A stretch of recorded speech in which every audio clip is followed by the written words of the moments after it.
Assalamualaikum warahmatullahi wabarakatuh. Anak-anakku sekalian, selamat berjumpa lagi pada pertemuan berikutnya. Kita membahas tentang perubahan sosial. Masih tentang perubahan sosial.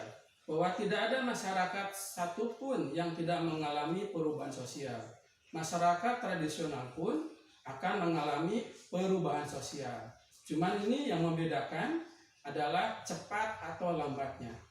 Perubahan sosial, bahwa di dalam perubahan sosial itu setiap masyarakat seperti anak-anak ketahui, baik yang tinggal di desa maupun yang di kota, selalu mengalami perubahan dan dinamika sosial perubahan.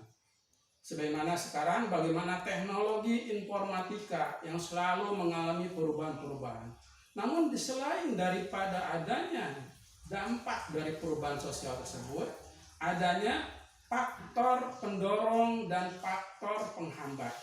Anak-anakku sekalian, mari kita sekarang dalam pembelajaran sekarang ini, tujuan pembelajarannya adalah untuk menyingkapi bagaimana memahami faktor pendorong di dalam perubahan sosial.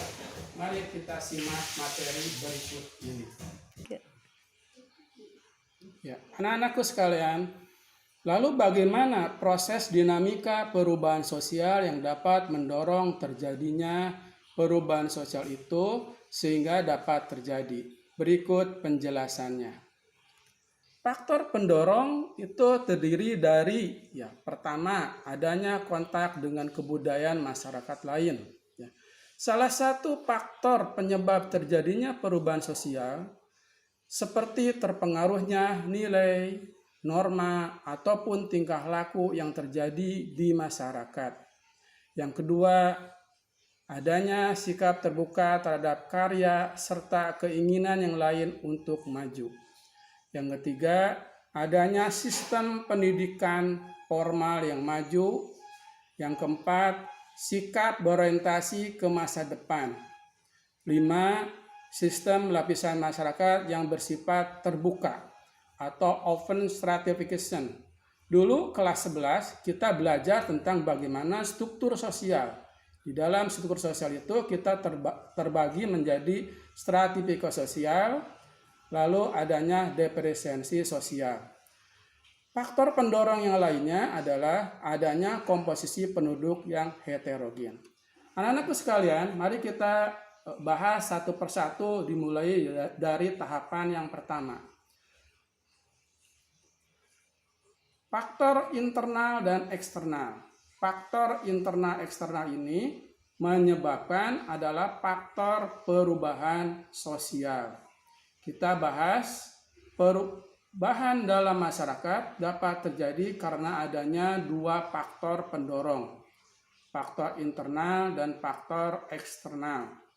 Faktor internal adalah faktor pendorong perubahan yang berasal dari dalam masyarakat. Faktor eksternal adalah faktor tentunya yang berasal dari luar masyarakat. Ya, kita lanjut ya anak-anak. Tadi Bapak menyampaikan bahwa adanya faktor perubahan sosial itu dipengaruhi oleh faktor internal dan faktor eksternal. Semua perubahan sosial pasti mengalami perubahan-perubahan tersebut, tetapi hal itu tergantung kepada masyarakat itu sendiri. Ada faktor secara faktor internal. Artinya, apa sih contohnya faktor internal? Kita simak dulu persepsi atau gambaran definisi tentang pengertian faktor internal. Faktor internal merupakan perubahan komposisi penduduk sebagai akibat dari faktor adanya kelahiran, itu akan mempengaruhi. Ketika dalam keluarga Anda ada suatu adik kalian, ada yang melahirkan atau ibu kalian yang melahirkan, tentu akan mengalami perubahan sosial sendiri dalam keluarga Anda. Demikian juga dalam keluarga Anda atau dalam masyarakat Anda. Kematian, ketika adanya kematian tentu akan mempengaruhi. Sebagaimana sekarang adanya virus corona. Virus corona begitu banyak mempengaruhi faktor perubahan sosial secara internal, di mana di dalamnya banyak sekali dampak-dampak dari penyakit virus yang ditimbulkan oleh virus COVID-19 ini menyebabkan kematian. Demikian juga adanya migrasi dan urbanisasi, semua itu mempengaruhi dari faktor secara intern. Anak-anakku sekalian, berbagai penemuan baru juga termasuk di dalamnya. Ketika seorang anak SMP di daerah Jawa Tengah, tentunya ada yang menemukan adanya penemuan listrik tanpa dari turbin air irigasi, tetapi dia dari tanaman-tanaman yang bisa disimulasikan. Nah, itu salah satu penemuan ya, anak SMP ya, bukan anak STM.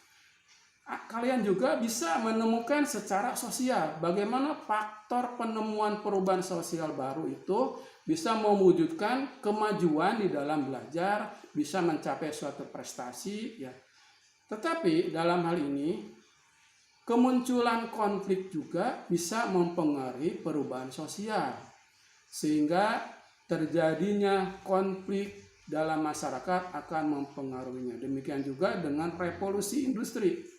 Contoh di masyarakat dulu sejarah revolusi Prancis, bagaimana perkembangan perubahan sosialnya sangat dipengaruhi.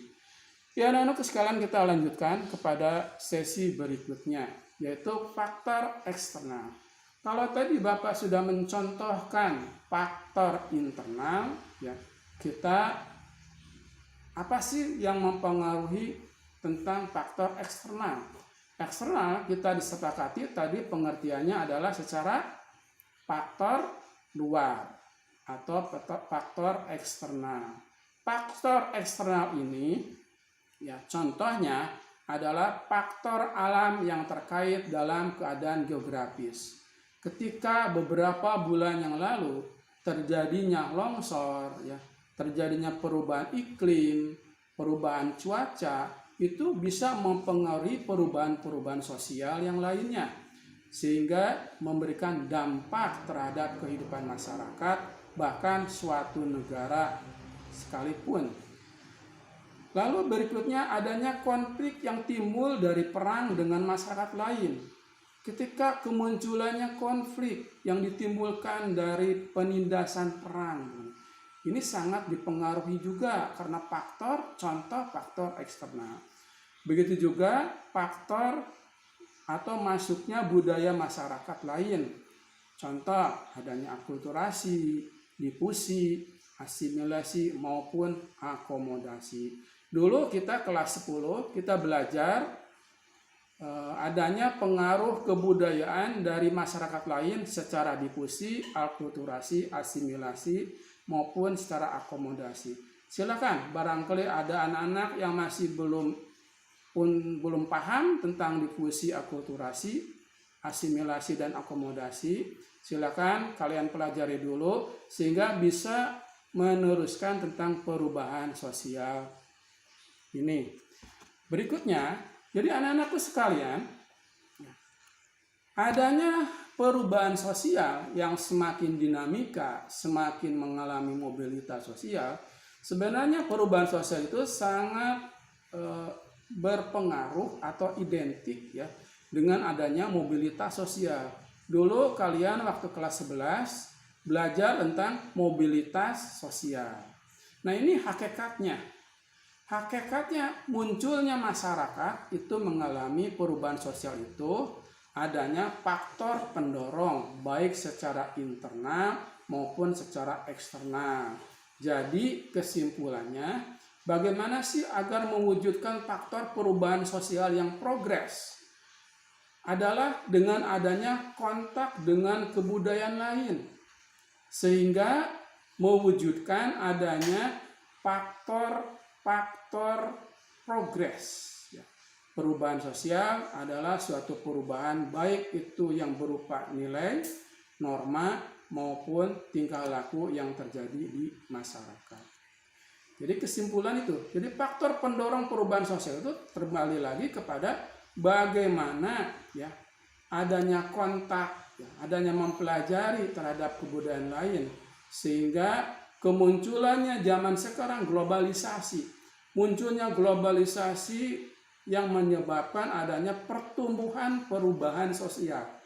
Pertumbuhan perubahan sosial itu tentunya mempengaruhi terhadap nilainya.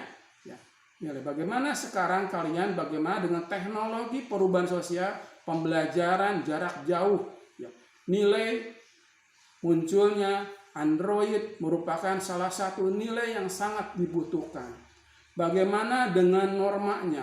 Nilai Android sudah adanya undang-undang tentang telekomunikasi, sehingga tidak bisa sembarangan untuk men-share. Nanti akan mendapatkan hukuman pidana. Demikian juga dengan tingkah laku yang ada di masyarakat. Itu harus mempunyai filter-filter tersendiri terhadap perubahan sosial di masyarakat. Demikian anak-anakku sekalian, tentang perubahan sosial dilihat dari sisi faktor pendorong perubahan sosial. Mudah-mudahan anak-anakku sekalian yang cerdas, masa depan yang penuh ceria bisa dapat dipahami. Terima kasih atas perhatiannya. Barangkali ada yang ditanyakan, silakan ditanyakan melalui link yang Bapak sampaikan atau bisa melalui japri di WhatsApp kalian itu ya. Terima kasih. Assalamualaikum warahmatullahi wabarakatuh.